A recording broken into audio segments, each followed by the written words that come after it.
नमस्कार। विश्वरंग वातायन यूके की ओर से मैं अंतरिपा ठाकुर मुखर्जी सभी श्रोताओं का हार्दिक अभिनंदन करती हूँ। आज हम अपना 5वां सत्र प्रस्तुत करने जा रहे हैं। 2 वरिष्ठ लेखकों महेंद्र दवेसर दीपक तथा डॉक्टर वंदना मुकेश के अतिरिक्त आज हम आपका परिचय यूके के युवा कहानीकारों से करवाने जा रहे हैं। वयोवृद्ध श्री महेंद्र दवेसर जी की कहानी प्रस्तुत करेंगे एक्टर, नाट्यकार और लेखक श्री कृष्ण टंडन। तो आइए सुनते हैं यूके की कहानियां। 26 दिसंबर 2004 की क्रिसमस की खुशियां, बधाइयां अभी वातावरण में गूंज रही थी। सागर में मचले उस दिन के उफान को कौन भूल सकता है। जापानियों ने उसका नाम सुनामी रखा है। डॉक्टर शेफाली मित्रा के बस में होता तो वो इस प्रलय का नाम सुनामी नहीं, कुनामी रखती। 30-30, 40-40 फुट ऊंची लहरें आईं और लाखों इंसानों की लाशों को कंकड़ों की तरह तट पर बिखेर गईं। समुद्र में जो लोग डूब गए वे अलग, झोपड़ियां तो क्या, 2 मंजिला मकानों को वो यूं लील गईं जैसे खेलोर में घुल जाते हैं बाल निर्मित रेत के घरौंदे। अगली सुबह सुंदरी, पूरा नाम सुंदरी तायफ, शेफाली के घर आ पहुंची। उसकी आंखों में तो सागर जैसा उफान था, आंसू थे कि थम नहीं रहे थे। डॉक्टर, मुझे छुट्टी चाहिए। मालूम नहीं मेरे माता पिता मेरा घर सही सलामत हैं भी या नहीं। मेरा पूरा देश मुसीबत में है, मुझे जाना होगा। सुंदरी शेफाली की सर्जरी में नर्स ही नहीं थी, उसकी सहेली भी थी। पिछले कई वर्षों से वो दोनों शेफाली की प्रैक्टिस में एक साथ काम कर रही थी। इंडोनेशिया और दक्षिण पूर्वी एशिया के देशों की हृदय विदारक स्थिति के बारे में शेफाली ने भी टीवी में, अखबारों में देख पढ़ लिया था। बिजली की तरह एक विचार उसके मन में आया। उसने सुंदरी को गले लगाया, उसके आंसू पोंछे और अपना फैसला सुना दिया। तुम अकेली नहीं जाओगे इंडोनेशिया, मैं भी तुम्हारे साथ चलूंगी, तुम्हारी सहायता करूंगी, कुछ लोक सेवा करूंगी, पुण्य कमाऊंगी। शेफाली ने अपनी सर्जरी अपने सहयोगी डॉक्टर जैक कॉलिंस को सौंपी और उसी शाम दोनों सहेलियां इंडोनेशिया की एक लंबी हवाई यात्रा पर निकल पड़ी। सुमात्रा की राजधानी मेडान के उत्तर पश्चिम में एक छोटा सा तटीय कस्बा है मोलाबो, जहां सुंदरी के परिवार का एक छोटा सा घर है। मेडान तक तो कोई सीधी उड़ान होती नहीं।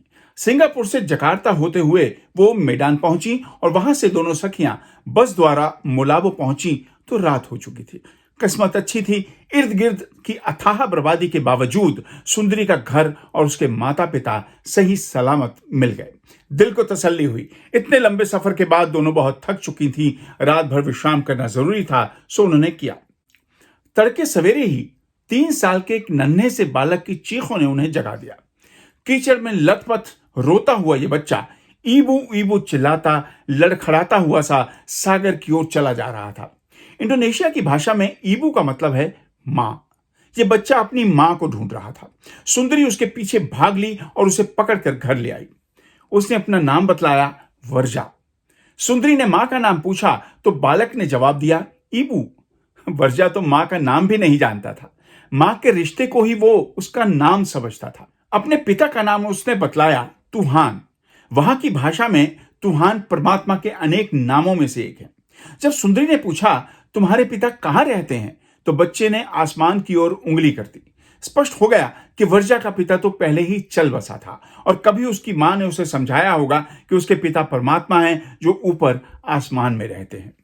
वर्जा अब भी चिल्लाए जा रहा था, ईबू ईबू, मुझे ईबू के पास जाना है। कलकत्ता में अपने स्कूल में शेफाली ने हायर सेकेंडरी तक संस्कृत पढ़ रखी थी। यहां इंडोनेशिया में आकर यहां की भाषा में उनके नामों में संस्कृत के शब्द सुनकर उसे बहुत अच्छा लगा। किंतु वर्जा एक ऐसा नाम था जिससे वो बहुत प्रभावित हुई। वर्जा मानो वो किसी के वरदान से, शायद किसी देवता के वरदान से उत्पन्न हुआ था। सुनामी की लहरें लगभग 3 दिन पहले आकर गुजर गई थी।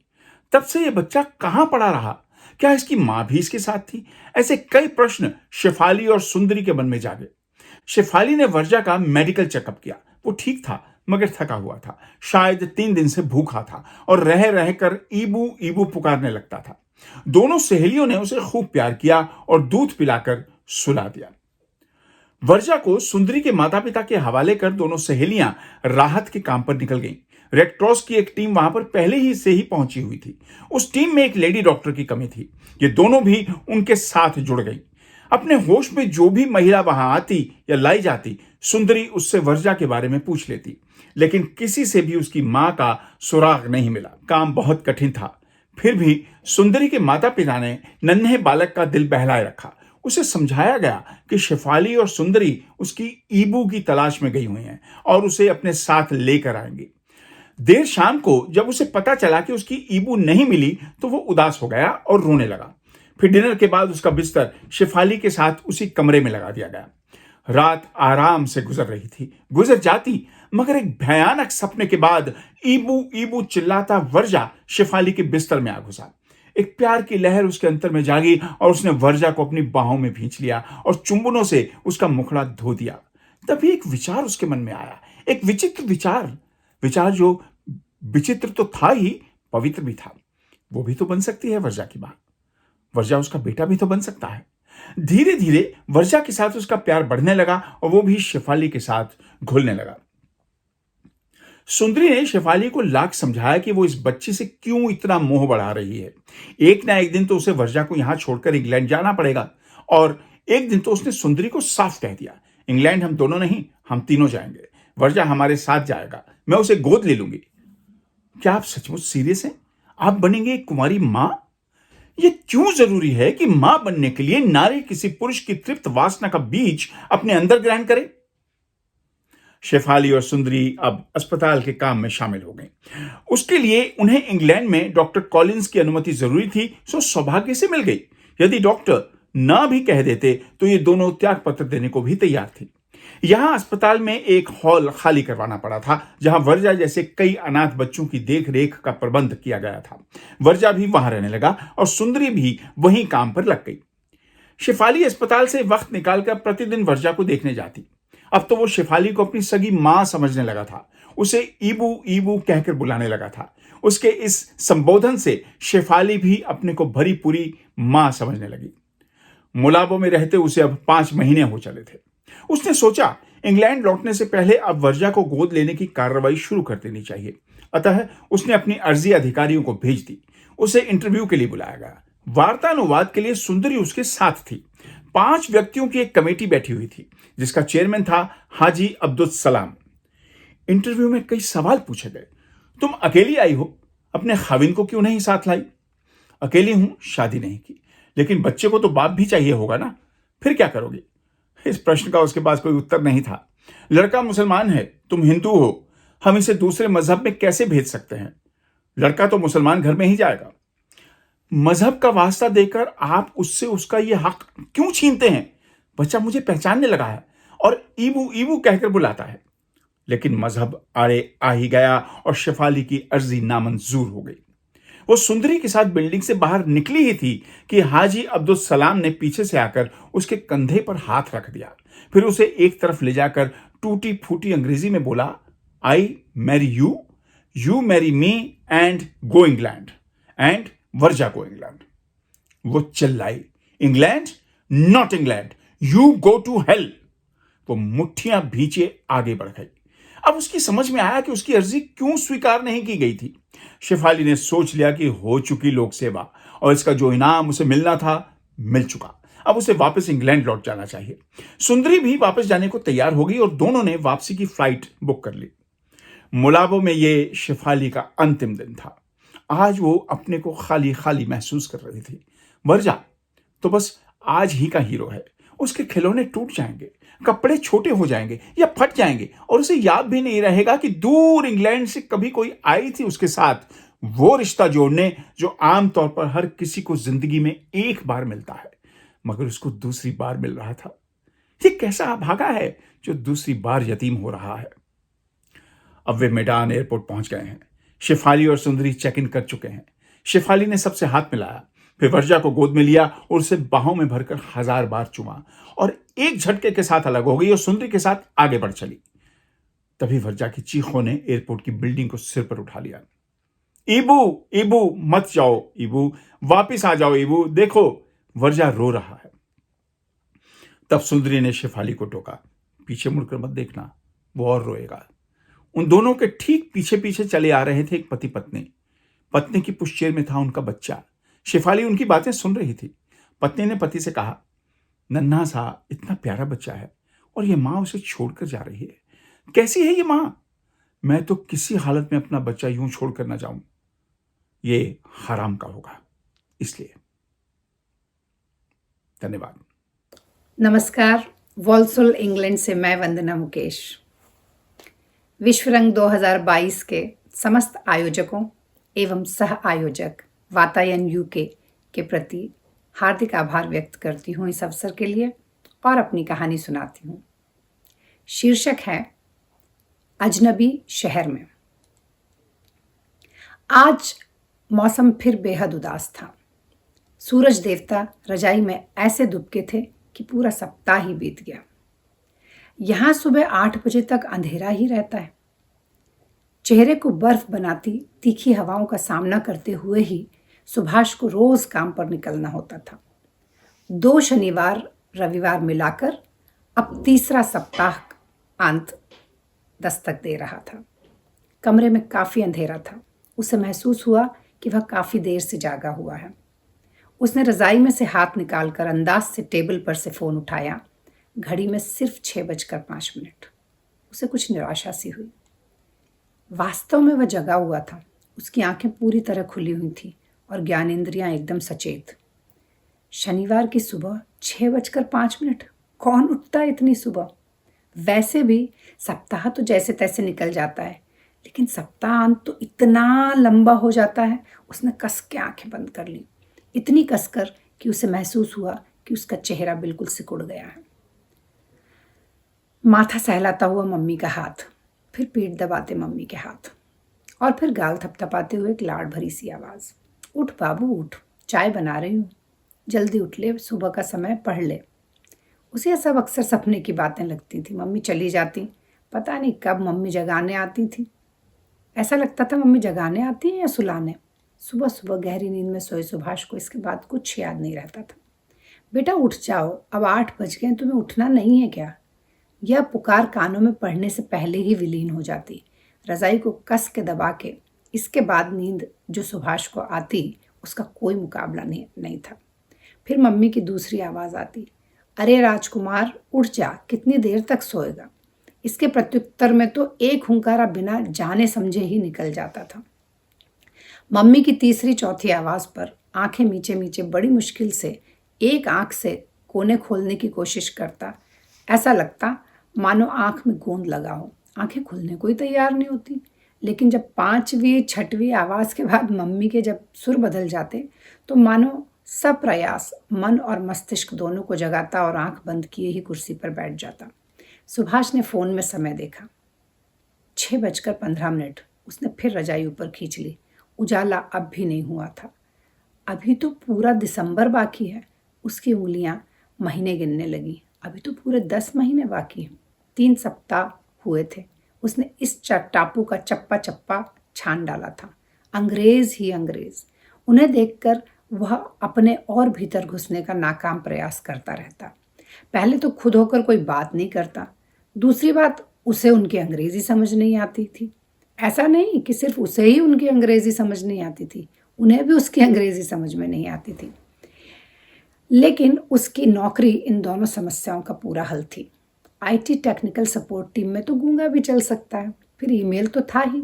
वहाँ बातचीत को था भी क्या? कौन सा किसी से पूछना था कि चाची कैसी हैं और टुन्नू की परीक्षा कब से है और लाली कहाँ है। वह आंखें नीचे ही उदास हो गया। कोई भी दोस्त नहीं बन पाया था इन 3 हफ्तों में। सुभाष कछुआ बनता जा रहा था। जब उसे यह प्रोजेक्ट मिला तो सुभाष 7वें आसमान पर था। 21 साल की उम्र में नौकरी लगी और 6 महीने भी पूरे नहीं हुए कि कंपनी ने उसके काम से खुश होकर एक नए प्रोजेक्ट का जिम्मा दे दिया और विदेश भेजने का निर्णय लिया। लंदन से भी आ गए, जर्सी गंजी आइलैंड्स। यूँ तो लोगों को विदेश का वीज़ा मिल जाए इस बात के लिए मनौती मांगते हैं, लेकिन सुभाष के जीवन में यह सब इतना अकस्मात हुआ कि वह खुद भी समझ नहीं पाता और उससे पहले वो गंसी पहुंच गया। कभी कभी उसे खुद पर यकीन नहीं आता था। सारी व्यवस्था कंपनी ने की थी, उसके आने जाने और पहले 4 हफ्ते ठहरने की। परिवार का सबसे बड़ा लड़का जिसके कदम विदेश में। बधाई देने वालों का तांता लग गया। मम्मी को स्कूल से छुट्टी लेनी पड़ी। आखिर इतनी तैयारियां जो करनी थी। लखनऊ से मौसी मौसाजी, भोपाल से मामा जी, ग्वालियर से बुआ जी और दिल्ली से चाचा जी भी यहीं आ गए थे। ताई जी तो मुंबई में रहती थी, सो सारे मेहमानों का यह काफिला उस रात मुंबई ताई जी के यहाँ रुका। पुणे से शाम को निकले क्योंकि मध्य रात्रि की उड़ान थी। हिदायतों का अंबार। सुबह पासपोर्ट अंदर की जेब में रखना, सुबह पैसे हैंडबैग में मत रखना, सुबह नए लोगों से बात नहीं करना, अरे मसाले निकाल दो, रेडी मिल के पैकेट रख दो, अरे वजन ज़्यादा हो जाएगा, सब मिलता है, स्काइप पर बात रोज करना, सुबह शेविंग का सामान बड़े सूटकेस में डाल लो, तेल रख दो कमला, कहाँ परेशान होगा, मंजन मत भूल जाना, सुबह ये करना, सुबह वो मत करना, सुबह ये करना, सुबह शराब मत पीना, सुबह सुबह सुबह। सब खड़े थे। पापा की हंसी फीकी थी। सदा चहकने वाली चिन्नी भी अपेक्षाकृत शांत थी। मम्मी का चेहरा उसकी आंखों के सामने आ गया, आंखें नम, मुस्कुराने की नाकाम कोशिश करते होठ। पापा मम्मी और चिन्नी को देखकर उसके पेट में एकदम से मरोड़ सी उठी। काश वह स्थिति को नकार पाता या स्वीकार ही कर लेता। एकदम से उसे इच्छा हुई कि वह एयरपोर्ट से भागकर मम्मी की उस टेबल के नीचे छुप जाए जहां वह बचपन में अक्सर छुप जाया करता था। उसका मन खट्टा हो गया। उसने करवट बदल ली। बाहर गहरा सन्नाटा था। वह झटके से उठ गया। उसे खुश रहना है। हाँ, खुश रहना है। चलो आज सैर पर निकल जाता हूँ। बाहर अब भी अंधेरा था। उसने पर्दा हटाकर खिड़की पर हाथों का झरोका बनाकर आंखें गड़ाई। अंधेरे में देखने की एक और नाकाम कोशिश। खिड़की का कांच एकदम ठंडा था। उसकी नाक भी ठंडी हो गई, लेकिन कमरा गर्म था। उसे यहाँ कमरे में स्वेटर पहनने की ज़रूरत ही नहीं पड़ी इन 3 हफ्तों में। उसे कुछ तो अच्छा लगा। वहाँ घर पर तो बिना स्वेटर के बिस्तर से बाहर ही नहीं निकल सकते थे। उसने तौलिया उठाई और बाथरूम में घुस गया। मंजन करते करते उसने शावर ऑन कर दिया ताकि घुसने से पहले गर्म पानी मिले। वहाँ मम्मी कह कह के हार जाती थी। 2-3 बार तो गर्म किया पानी ठंडा हो जाता था। वह क्यों नहा रहा है इतनी सुबह? उसे कौन सा किसी की कथा पढ़ने जाना था जो इतनी सुबह नहाने घुस गया? सोचकर उसे अकस्मात खुद पर हंसी आ गई। लेकिन यहाँ कौन चिन्नी बैठी थी उसके साथ हंसने के लिए? वह चुप हो गया। गर्म पानी की बौछार ने तन और मन दोनों को प्रफुल्लित कर दिया। उसे थोड़ा और अच्छा लगा। टेबल पर रखे हनुमान जी को प्रणाम किया। टी शर्ट पहनते पहनते उसने अपने चौड़े कंधे देखे और हनुमान जी को फिर से प्रणाम कर लिया। घड़ी में 7 बज चुके थे। उसने खिड़की का पर्दा हटा दिया। बल्ब की रोशनी और बाहर की रोशनी मिलाकर भी कमरे के उजाले में कोई खास इजाफा नहीं हुआ था। तो यह क्या सुबह थी? सूरज महाशय का कहीं कोई अता पता नहीं था। कहीं वे भी तो अंग्रेजों की तरह वीकेंड नहीं मना रहे? दिन की ऐसी अंधकार भरी मनहूस सी शुरुआत। अरे कहाँ हो सूरज भाई, थोड़ी देर तो आ जाओ ना बाहर, कम से कम मन को अच्छा लगे। खिड़की पर बारिश की बूंदें चिपकी थी, पर बारिश बंद हो चुकी थी। बाहर सड़कें गीली थी, उसके मन की तरह। उसने ओवरकोट पहना, टोपा दस्ताने पहने। मफलर मम्मी ने बुना था, कस के लगा लिया। जूते पहनते पहनते उसने सोचा, जाऊं या नहीं? बारिश कभी भी हो सकती है, और ठंड, वह तो यहाँ लगता है कि शाश्वत विराजमान है। फिर सोचा चला ही जाता हूँ। इस अंधेरे कमरे में रहकर भी क्या होगा? अभी तो पूरा शनिवार और फिर पूरे पहाड़ सा रविवार। अचानक उसे घुटन सी महसूस होने लगी। वह झटके से कमरे से बाहर हो गया, मानो रुकने से इरादा बदल जाएगा। पिछली रात की बारिश से फुटपाथ गीला था। अब इक्का दुक्का गाड़ियां भी सड़कों पर आने जाने लगी थी। कुछ कदम चलने पर महसूस हुआ कि वास्तव में ठंड उतनी नहीं थी जितने उसने कपड़े पहने थे। उसने टोपा उतार दिया, मफलर भी ढीला कर लिया। मुंह को पुचकारती हुई ठंडी हवा उसे अच्छी लगी।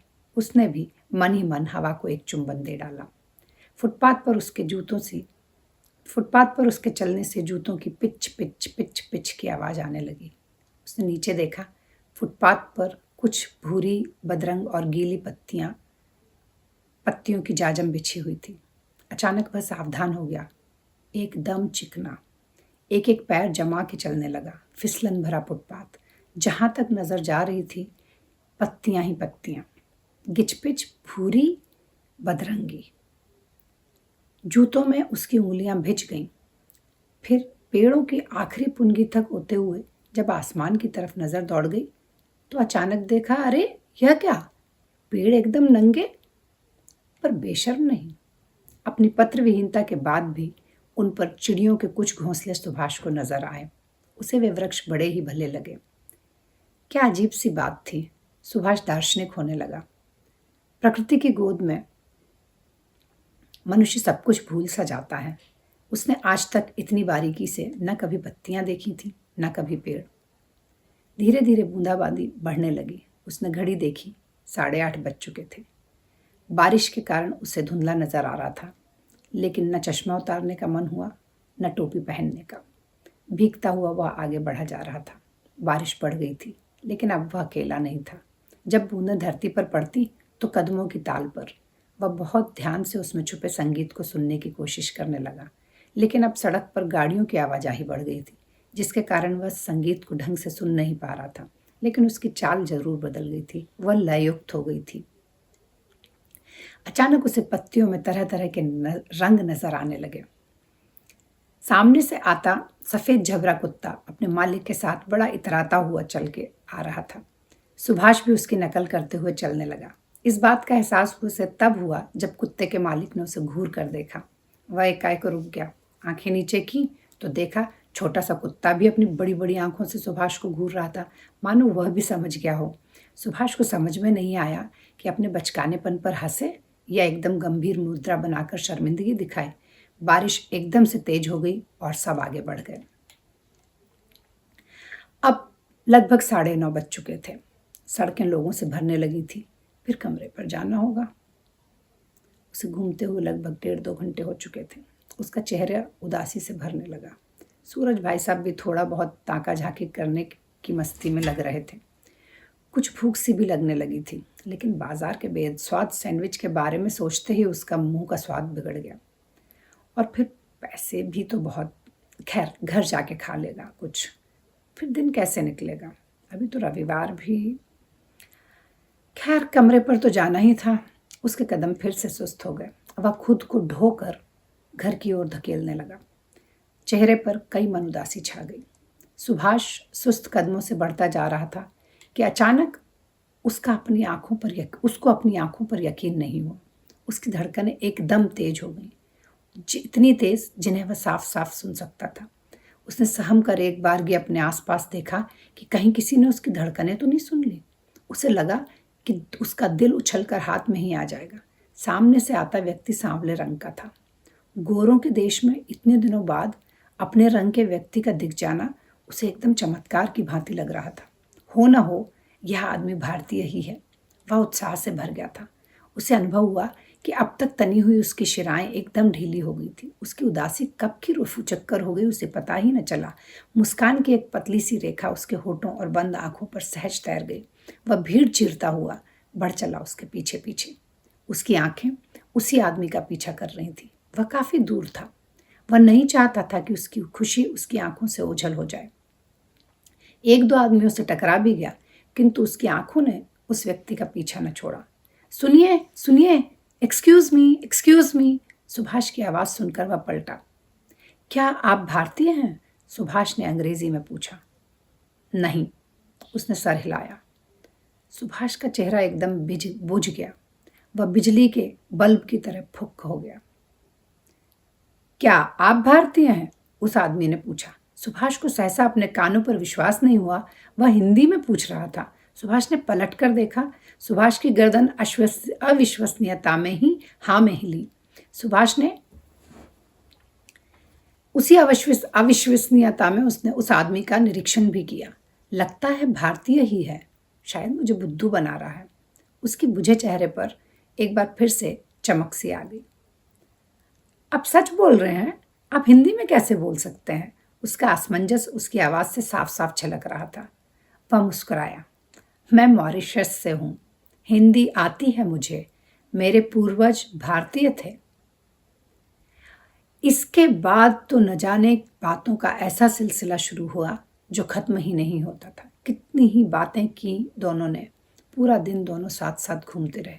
वह भी अकेला था और सुभाष भी। सुभाष शाम को लगभग 7 बजे के आसपास जब अपने कमरे की तरफ निकला तो अंधेरा हो चुका था। आज इतने दिनों में पहली बार, 3 हफ्तों में पहली बार वो गुनगुना रहा था। कमरे में घुसकर उसने बत्ती जलाई। बाहर अंधेरा था, लेकिन उसके कमरे में रोशनी ही रोशनी भर गई। वह बिस्तर पर पसर गया। धन्यवाद। नमस्कार, मेरा नाम शिखा वाशने। मैं आपके समक्ष अपनी कहानी झंझट खत्म रखने जा रही हूँ। लंदन में जून का महीना सबसे खुशनुमा होता है। सुबह 4-5 बजे से दिन चढ़ा आता है। खिड़की से धूप झांकने लगती है और आप चाहकर भी सोए नहीं रह पाते हैं। अब ऐसे ही पड़े रहने का क्या फायदा। उठकर जैसे ही खिड़की से पर्दा सरकाया, मार्तंड की रश्मियां पूरे जोश से कमरे में दाखिल हो गई। सुबह की चाय हाथ में लेकर फोन पर ईमेल खोला तो कुछ प्रमोशनल ईमेल के साथ ही एक इम्पोर्टेड मार्क का ईमेल भी था। क्लिक किया तो पता चला ऑफिस के एक कलीग के पिताजी के फ्यूनरल की मीटिंग का सूचना पत्र था, जिनकी मृत्यु पिछले दिनों ही अचानक हार्ट फेल होने से हो गई थी। ईमेल के साथ ही एक डिजिटल कार्ड भी जुड़ा हुआ था।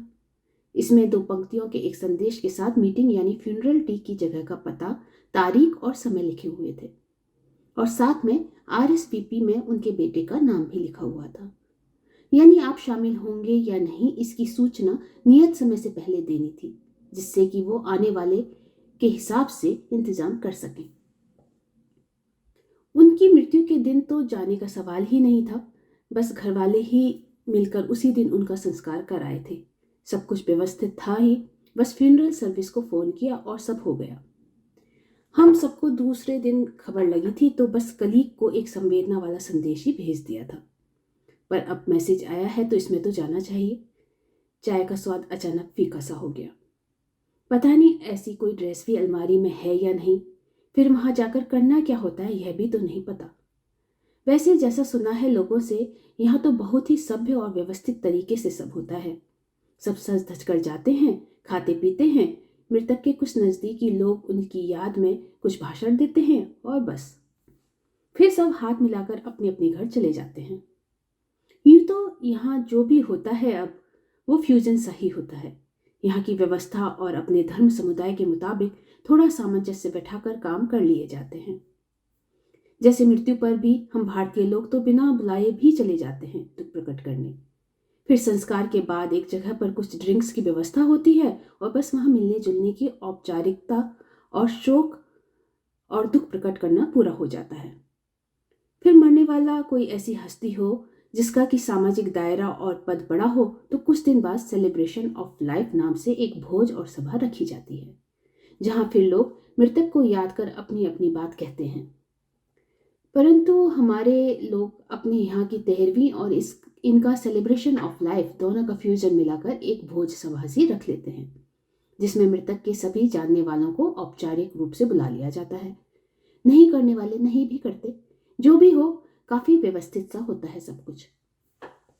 ना दहाड़ मारकर रोना धोना, ना दुखी होने का दिखावा और ना ही फालतू के रिवाज। पर ऑफिस वाली नीति ने बताया था कि बहुत महंगा होता है यह सब और अपने जीते जी ही इसकी व्यवस्था करके जाना होता है। हर एक की ज़रूरत और बजट के हिसाब से अलग अलग पैकेज हैं। फ्यूनरल सर्विस वालों के महंगे से महंगे, पर बेसिक वाला भी सस्ता नहीं है। बाकी सब भी खुद ही सोचकर और बताकर जाना होता है। कह रही थी उसने अपने लिए फूल भी चुन रखे हैं कि कौन से रंग के लगेंगे। हाय राम, मैंने तो कुछ भी नहीं सोचा है अब तक। पैसे तो खैर थोड़े बहुत बचा लिए हैं, कल भी मर जाऊं तो बेसिक पैकेज तो आ ही जाएगा। परंतु और भी तो सोचना है। एक साड़ी भी लेनी होगी। हमारे यहाँ तो लाल पहनाते हैं शायद, पर यहाँ तो टैकी लगेगी वो सबको। मुझे भी लाल रंग कहाँ पसंद है, बहुत लाउड और भड़कीला रंग लगता है और उसको पसंद करने वाला लगता है बहुत गर्म दिमाग और गुस्सैल सा होगा। कभी कभी खुद पहन लेती हूँ तो लगता है जैसे इस रंग के कपड़े के अंदर मैं हूँ ही नहीं, कोई और है। शादी पर पहनना पड़ा था तो अजीब सा महसूस हो रहा था मुझे। कोई हल्के रंग की ले लूंगी, तब भी तो जो भी चुनूंगी उसे छी कहेंगे ये घर वाले। फूल तो चलो ठीक है, लिली वैसे भी पसंद है पति को तो उसमें तो कोई समस्या नहीं होगी। मुझे भी सफ़ेद रंग पसंद है। एक गाना भी तो चुनना होगा। मुझे तो हिंदी का पुराना गीत ही पसंद है, बचपन से वही पसंद है। न जाने क्यों, जिस उम्र में बच्चे लकड़ी की काठी गाते सुनते थे, मैं वह गजल नुमा गीत सुना करती थी। कैसा सुकून सा था जगजीत सिंह की आवाज़ में, रूह तक पहुंचती है एकदम। पर वो तो यहाँ कोई बजाने नहीं देगा। बेटी कहेगी यह क्या समझ में आएगा किसी को, कोई वेस्टर्न इंस्ट्रूमेंटल बजा दो। आखिर मिलने वाले तो ज्यादातर उनके ही आएंगे। जाने के लिए लिमोजिन ठीक रहेगी क्या? अरे नहीं, इतनी लंबी क्या करनी, कोई छोटी कार ही देख लूंगी। लेट कर पूरी आ जाऊं बस, पैर न मुड़े। खाने में हाई टी रखवा दूंगी, उसमें वेज नॉन वेज की समस्या कम होती है।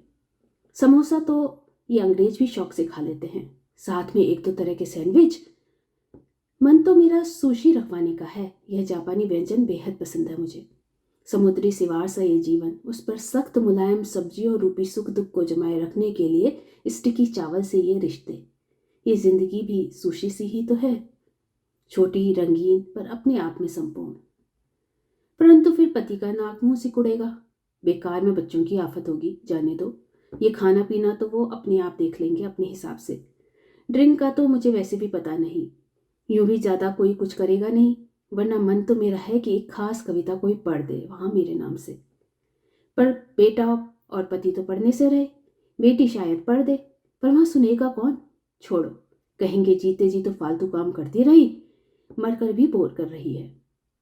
खैर जो भी हो, जरूरत भर के पैसे जरूर छोड़ जाऊंगी कि किसी पर बोझ ना पड़े बाद में। अपने कपड़ों वाली दराज में रख जाऊंगी एक डिब्बे में, पर वहां देखेगा कैसे किसी को? हाँ, सामने की मेज की दराज में रख दूंगी और एक डायरी में सब लिखकर उसे वहीं पास में रख दूंगी। अरे मम्मी, मेरे ईयरफोन देखे हैं आपने? और मेरा चश्मा कहाँ रख दिया? अरे देखो ना, वहीं आंख खोल के जहां होता है वहीं है। नहीं मिल रहे ना, जरा देख दो। उफ, किसी को अपनी कोई चीज अपने आप मिलती है इस घर में? ये है तो एकदम सामने पड़े हैं, जरा तो नजर घुमा लिया करो, इतनी बड़ी बड़ी आंखें दी हैं भगवान ने। सामने पड़ी चीज तो दिखती नहीं ने, मेज की दराज में जरूर मिल जाएगी डायरी और पैसे। अरे इतने झंझट से तो बेहतर है कि कह दूं इंडिया ले जाना, वहां मेरे अपने तो होंगे, कुछ कर करा के छुट्टी होगी। जरा यहां से बॉडी ले जाने का खर्चा ही तो होगा, रख जाऊंगी इतने पैसे तो निकाल कर कहीं। उसके बाद का काम तो वहां नाते रिश्तेदार कर लेंगे। इसी बहाने बच्चे इंडिया हो आएंगे, अपनी मिट्टी में ही मिल जाऊंगे तो क्या पता सुकून आ जाए मरने के बाद कुछ। अरे पर गर्मी में मरी तो मुश्किल हो जाएगी बड़ी, बच्चों को बड़ी परेशानी होगी। बेटे से तो बर्दाश्त ही नहीं होती जरा भी गर्मी, और बेटी को तो सूरज से ही एलर्जी है। फिर वहां भी पता नहीं कैसा इंतजाम होगा, कहाँ करेंगे। अब वहां भी कौन ऐसा अपना धरा है जो ढंग से निपटा दे। फिर वो मिलने जुलने वाले, ऐसा रोना धोना और हंगामा मचाते हैं वहां लोग जैसे उनकी ही दुनिया उजड़ गई हो। बेचारे बच्चे तो डर ही जाएंगे, वो तो यहाँ रहते हैं तो मैं बच जाती हूँ इस तरह की नौटंकी देखने से भुगतने से। वरना एक बार इत्तेफाक से वहां थी तो जाना पड़ा था किसी के घर, ऐसे मौके पर देखकर दिमाग खराब हो गया था। सारी औरतें एक जगह मजमा लगाकर बैठी थी, जैसे ही कोई नया मिलने वाला आता उनका सप्तम स्वर में रुदन शुरू हो जाता, हर बार एक सा समवेत सुर। 2 मिनट तक चलता, फिर आंख नाक पल्लू से पहुंचकर दुनिया भर की पंचायत शुरू। फिर 5 मिनट बाद ही सबको चाय नाश्ता याद आने लगेगा। कोई कहेगा अरे फ्रिज का पानी नहीं है क्या, तो जरा बर्फ ही डाल दो, उबल सा रहा है पानी। किसी को चीनी वाली चाय चाहिए होगी, किसी को बिना चीनी की। फिर वो हिंदुस्तानी अंग्रेज फूफा जी आएंगे तो उनकी पत्नी श्री कहेंगी अरे इनके लिए कोई ब्लैक या ग्रीन टी बना दो, दूध वाली से गैस बनती है इन्हें। किसी को खाने को पूरी चाहिए होगी कि कच्चा नहीं बनेगा, तो किसी को रोटी चाहिए होगी कि पूरी नहीं बचेगी। हे भगवान, कैसे संभालेंगे बच्चे सब। फिर वहां की रिवाज दकियानुसी बातें, बेटी तो हत्ते से उखड़ जाएगी। उसे तो वैसे ही फेमिनिज्म का कीड़ा है, आखिर बेटी किसकी है। मुझे भी तो कितने बुरे लगते हैं ये सारे रिवाज, बिना मतलब के। औरत मरी तो कफन तक मायके से आएगा, बेचारे मायके वाले ना हो तो किसी भी दूर दराज के मायके वाले को ढूंढ लेंगे, बेशक जीते जी मरने वाली ने उसका नाम भी ना सुना हो। न जाने और भी क्या क्या। तीसरे दिन ये होगा, 5वें दिन ये खबेगा, 13वीं पे इतने ब्राह्मण आएंगे, और वहां के पंडित, उनका तो बस पूछो ही मत। इतने कानून निकालेंगे हर बात पर कि बेचारा कानून शर्मा जाए। ये बेटियों के करने के काम है, ये बस बहुएं करेंगी जी। फलाना काम लड़कियां नहीं कर सकती, इस कर्म के लिए बेटा लाओ, बेटा ना हो तो कोई बेटा सा ले आओ, देवर भतीजा, यहाँ तक कि पड़ोसी का लड़का भी चलेगा, पर नहीं, बेटियां नहीं कर सकती। मेरा बस चले तो ये सारे कर्मकांड खत्म करा दूं। बेचारे घर वाले अपने के मरने से इतने दुखी और परेशान ना हो जितना ये रिवाज इन्हें समझाने मनवाने वाले उन्हें कर दें। अरे नाना, रहने दो, इंडिया नहीं जाना मुझे। बेचारे सब पहले से ही इतने दुखी होंगे। बच्चे तो बहुत रोएंगे सच्ची। उस पर वहां के इतने झंझट। नहीं नहीं, मुझे नहीं करना परेशान उनको बिना बात। बेचारे साफ करेंगे भी, सुनेंगे भी, बेकार में फजीयत और हो जाएगी। ये लो, चाय भी खत्म हो गई। इंडिया का प्लान कैंसिल। अब चलकर तैयार हो जाऊं, ऑफिस तो जाना ही पड़ेगा ना। मरने के बाद का बाद में सोचा जाएगा, अभी थोड़े न मर रही हूं। वैसे भी पति कहते रहते हैं 10-20 को मार के ही मरोगी। मजाक ही सही। मन तो बिल्कुल नहीं कर रहा आज कहीं भी जाने का। ये मुई मौत दिमाग में जाकर अड़ गई है। एक भी सांस का भरोसा नहीं है। अभी है, दूसरे ही पल सब खत्म। आज तो बस मन कर रहा है अकेले उस खिड़की के सहारे लगी कुर्सी पर बैठकर जो पल उपलब्ध है उन्हें जी लूं। ऑफिस फोन करके कह देती हूँ कि तबीयत ठीक नहीं है। फ्लू का मौसम है, मान लेंगे सब। वैसे भी नीति के लिए उसकी 3 शिफ्ट कर चुकी हूँ। एक तो वह भी कर सकती है मेरे लिए, संभाल लेगी। ठीक है, फटाफट कार से स्टोर जाकर कुछ चीजें ले आती हूँ, फिर आराम से बैठूंगी पूरा दिन। कभी किसी के साथ डेट पे तो गई नहीं, आज अपने साथ ही डेट करती हूँ। खुद के साथ समय बिताती हूँ कुछ। यह काम भी क्यों छूटे, डेट पे जाना। कितना बकवास सा कॉन्सेप्ट है, कोई मतलब भी है इसका? अरे ऐसे ही मिलने, खाने, फिल्म देखने, बतियाने चले जाओ किसी के भी साथ। ये डेट का क्या मतलब हुआ भला? आज तक समझ में नहीं आया मुझे।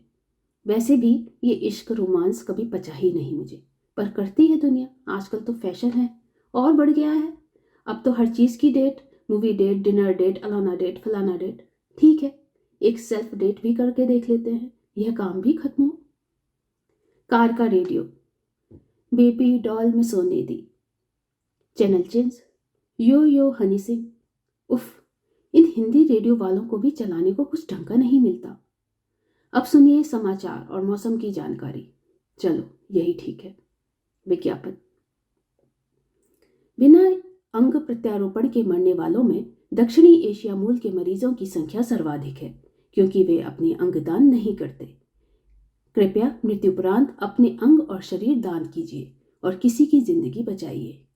आज आप किसी को देंगे तो कल कोई आपके किसी अपने को देगा। अंग या शरीर दान करने के लिए अधिक जानकारी के लिए कृपया इस नंबर पर कॉल करें या इस साइट पर लॉगिन करें। आह, मिल गया हल। बस अब चैन से मरूंगी, झंझट खत्म। धन्यवाद। नमस्कार, मैं आस्था देव लेकर आई हूं अपनी कहानी अमृत वाणी। ढलता सूरज न जाने कितनों के अंदर सुकून भर देता है, पर मेरे अंदर वो रात का इंतज़ार देता है। और अमूमन मेरी रात अक्सर तब शुरू हो जाती है जब आसपास सब सो चुके होते हैं, और तब मैं अपनी कलम को थाम एक नई दुनिया का सृजन कर पाती हूँ। मैं अक्सर उकेरती हूँ कुछ शब्द, कुछ वाक्य जो मेरे हिसाब से जल्द ही कागज से उतर कर सच बन जाने वाले हैं, मेरी जिंदगी का सच। अक्सर इन क्षणों में मैं लिखती हूँ कुछ कविताएं, कुछ कहानियाँ और कुछ खत, मेरे उस अजन्मे बच्चे के नाम जिसे मैंने अभी तक देखा नहीं, पर देखने की न केवल इच्छा रखती हूँ बल्कि आस्था भी। तो 23 साल की उम्र कहने को बहुत कम नहीं होती।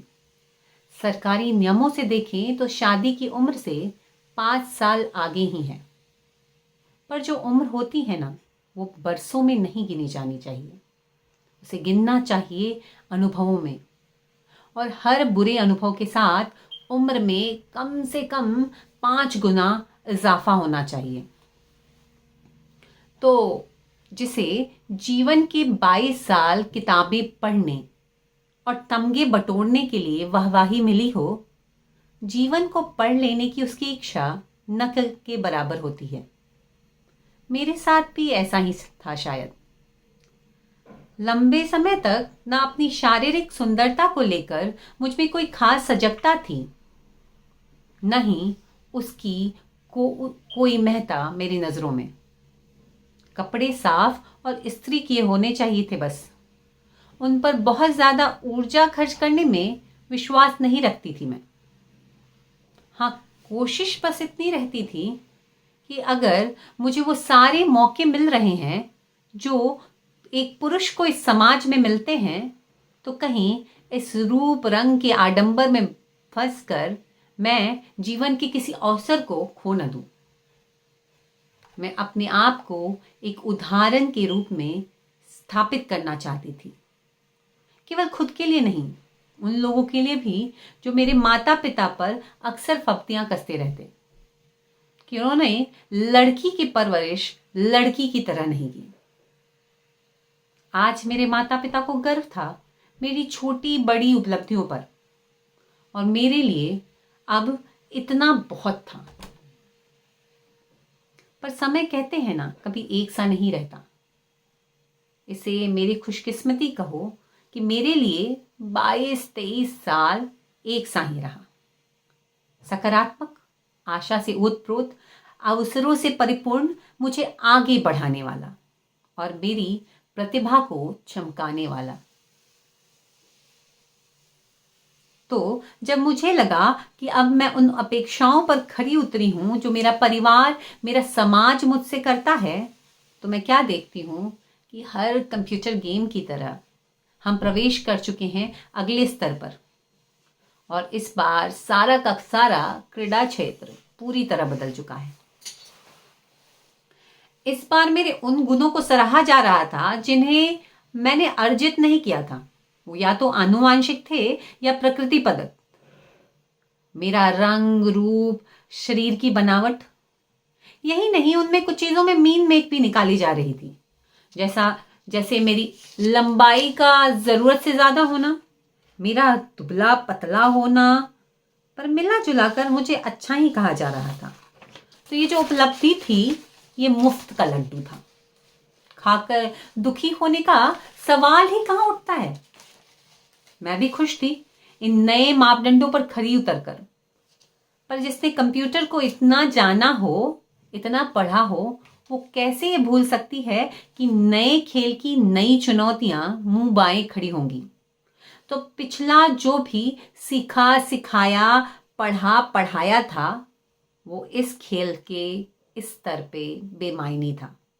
अब परखा जा रहा था घर संभालने की कुशलता को, खाना बनाने की दक्षता को, त्याग करने की क्षमता को, सहने की शक्ति को, और अपने अस्तित्व को नकार देने की दृढ़ता को। तो जिस स्मृति से बरसों प्रगाढ़ मित्रता थी, बड़े बड़े थ्योरम्स पढ़े थे मैंने, तो क्या वो मुझे अपने आप को विस्मृत करने देती? आज सोचती हूं तो लगता है, क्या मूढ़ता को भावुकता का पर्यायवाची कह देना उचित न होगा? फिर लगता है कदापि नहीं, क्योंकि मूढ़ता या मूर्खता में अज्ञान होता है और भावुकता में ज्ञान। माँ अब भी अक्सर कहती रहती हैं, कुछ परेशानी हो तो कह दिया करो, अंदर कुछ मत रखा करो। तुम्हारा स्वभाव वैसा नहीं है कि अंदर ही अंदर घुटो। अंदर बातें रखोगी तो तबीयत खराब हो जाएगी। मैं भी हंसकर कह देती हूं, अरे ज्यादा सोचने से मेरी तबीयत खराब हो जाती है।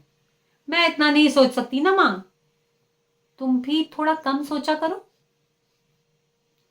अंदर ही अंदर सोचती हूं, जिस मां ने जीवन के 22 साल इस जद्दोजहद में बिताए कि कैसे उसकी बेटी समाज में, परिवार में अपनी बुद्धि और ज्ञान से एक उदाहरण बने, उसे कैसे कहूं कि मेरी ये विलक्षणता जिस पर तुमको जीवन भर गर्व रहा है, उसे अब मिट्टी के ढेले भर का आदर प्राप्त नहीं।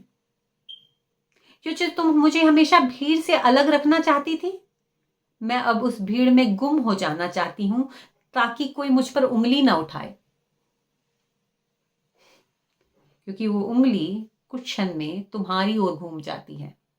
और मां, जीवन में चाहे हर चीज से मेरी आस्था डगमगा जाए, पर तुम्हारी परवरिश और उसमें लगे तुम्हारे न जाने कितने बलिदानों से मेरी आस्था कभी हट नहीं सकती।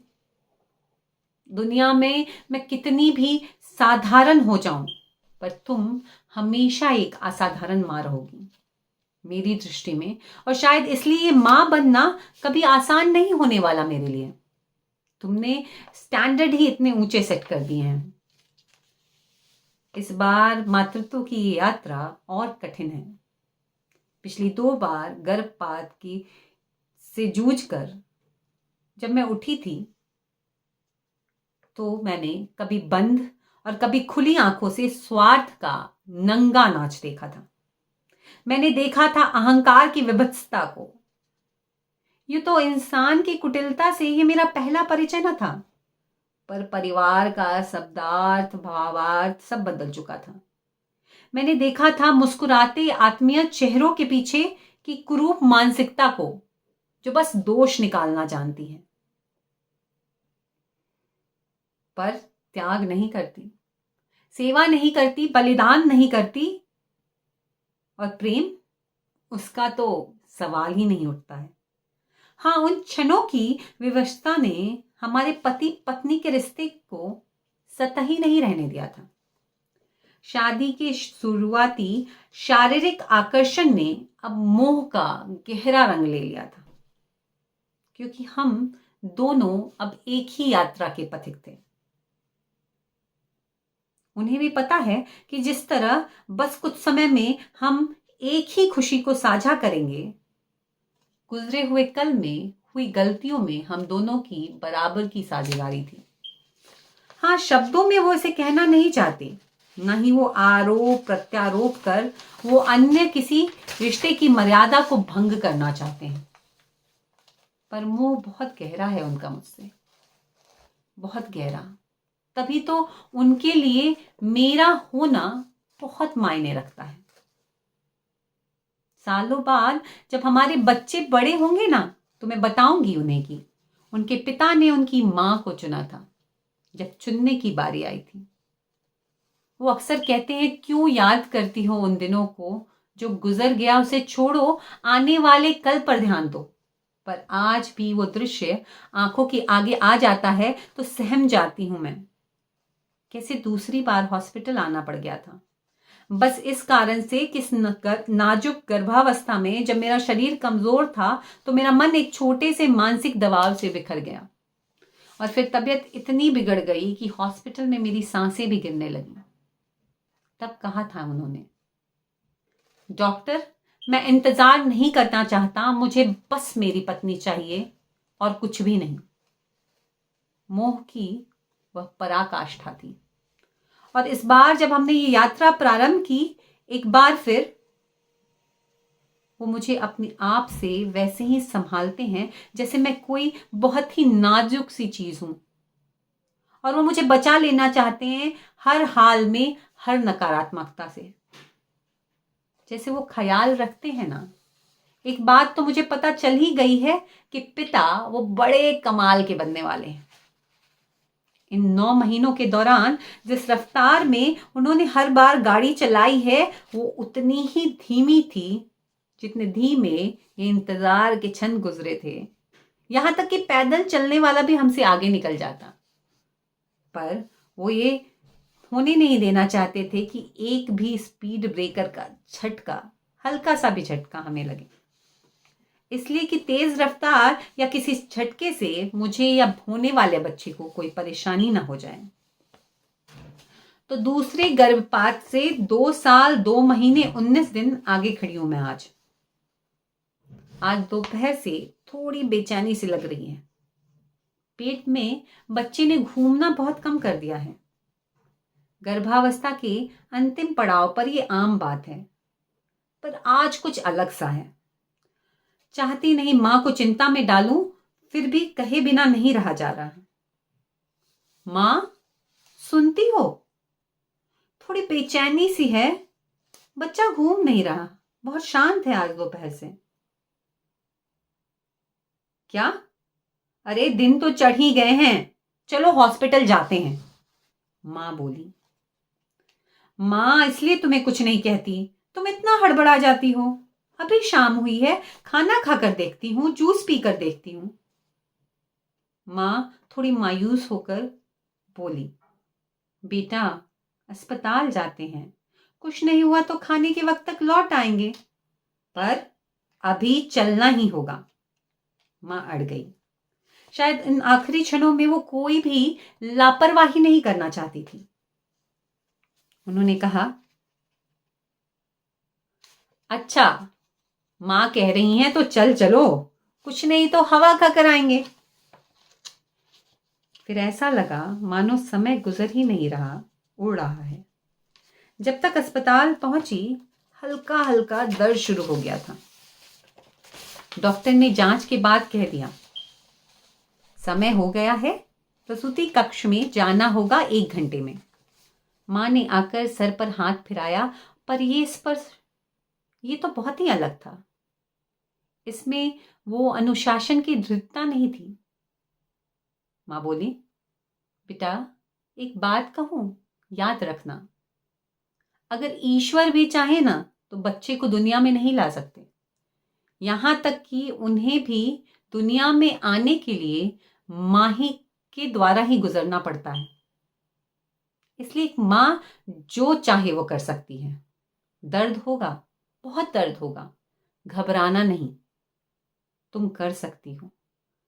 माँ आंसू भरी आंखों से बोली, हमेशा से अनुशासन के कठोर आवरण में छुपी मेरी उस नाजुक सी माँ को पहली बार देखा था मैंने। प्रसूति कक्ष का दृश्य असामान्यता की हद तक अलग रहता है। उस कमरे में उपस्थित ज्यादातर लोग रोजाना इस दर्द को देखते हैं और उनके लिए ये सामान्य है, पर हमारे जोड़े के लिए ये पहली बार है। उन्होंने मेरा हाथ थाम रखा है। डॉक्टर और नर्स के हाव भाव से मुझे संदेह लगने लगा कि इन सबको शायद मेरे दर्द की तीव्रता का एहसास ही नहीं है। पर कुछ क्षणों बाद वे लग गए अपने कार्य में। मेरे पैर टांग दिए गए, सब ने अपनी अपनी जगह ले ली, सब कुछ अपनी अपनी जगह पर है। दर्द में भी हर छोटी सी छोटी चीज मेरी नजर से बच नहीं पा रही। सामने मेरी डॉक्टर खड़ी है, बाजू में खड़े हैं पति, आस पास खड़ी हैं नर्सें, बच्चे के लिए लाया गया एक बैग, और बस मैं ही एक हूं जिसका एक जगह पर होना मुश्किल है। कमरे की घड़ी पर नजरें अटकी हुई हैं। ये गुजरता हर सेकंड गुजारना मेरे लिए मानो पहाड़ चढ़ने जैसा है। शरीर के बारे में, कटु अनुभवों के बारे में, अपनी नग्नता के बारे में, किसी के बारे में भी न मैं सोच पा रही हूं और न समझ पा रही हूं। दर्द चरम सीमा पर है। उनकी स्थिति भी कुछ ऐसी ही है। पिता हैं वो, पति भी हैं। शायद मन में सोच रहे हैं, आकर गलती तो नहीं की।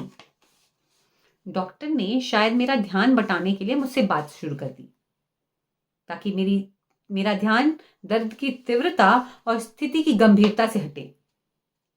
मैं उसका उद्देश्य समझ रही हूं, पर क्या मैं कुछ बोलने की स्थिति में हूं? फिर भी अनमने ढंग से सुनना ही होगा। डॉक्टर ने पूछा, बच्चे का क्या नाम सोचा है? दर्द बहुत ज्यादा है, मेरी आवाज नहीं निकल रही।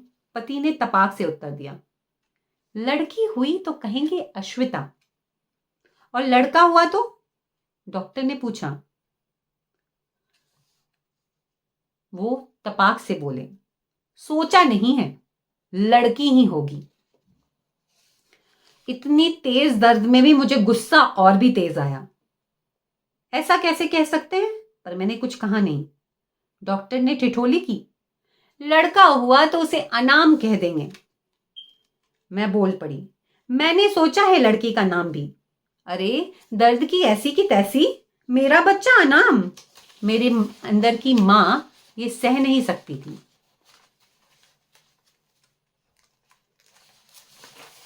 दर्द और तेज हो गया, अब सहा नहीं जा रहा। जी करता है जोर जोर से रोऊं, चिल्लाऊं, पर उससे कुछ फायदा नहीं होगा।